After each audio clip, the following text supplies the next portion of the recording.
In this program, I'd like to talk about looking back. Looking back doesn't always come highly recommended.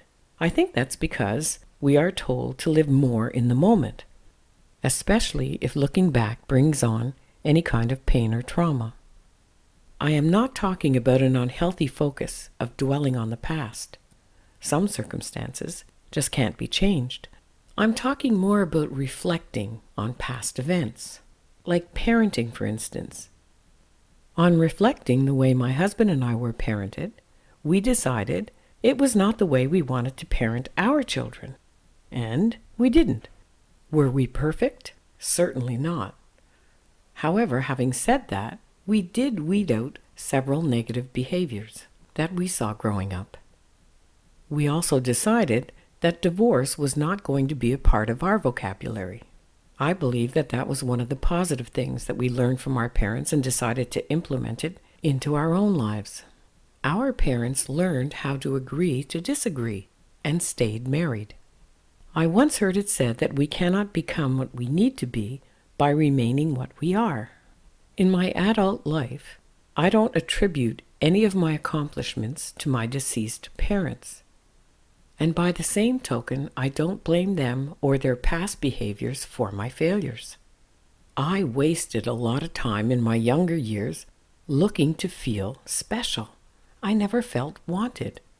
I always felt like an extra mouth to feed, an extra kid to clothe. That's when I decided I wanted my children to feel special. From time to time, I would call my daughter Princess, and I still do. And I often tell my boys how special they are. And they are. They are very special to me and to God. But in the real world, growing up, they were just another child trying to find their way. Reflecting back on that today, I feel that I didn't adequately prepare my children for the real world. You see, in the real world, they won't love my kids for the simple fact that they exist. The real world wants performance. That's what counts. God has given us all gifts and talents. I'm operating in one of mine right now. But I sure didn't have the self-confidence that I have right now. There are a lot of books out there on how to boost your self-esteem and self-worth. I know because I read pretty much most of them. My thought then was that by reading these books, they would help me do something really great. It doesn't work like that.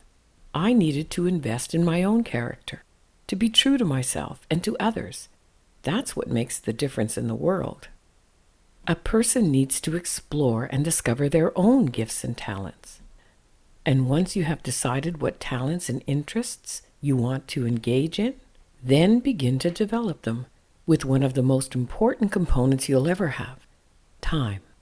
Your talents are your gifts. If you develop your talents, people and resources will come to you. But most of us still have to go to work and save for our future, while our talents are still in the developing stage. I didn't have all this information when I was raising my children. But do we ever stop being a parent?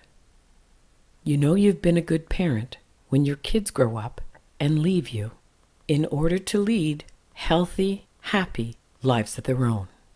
This is Linda Lewis with a closing remark on self-esteem.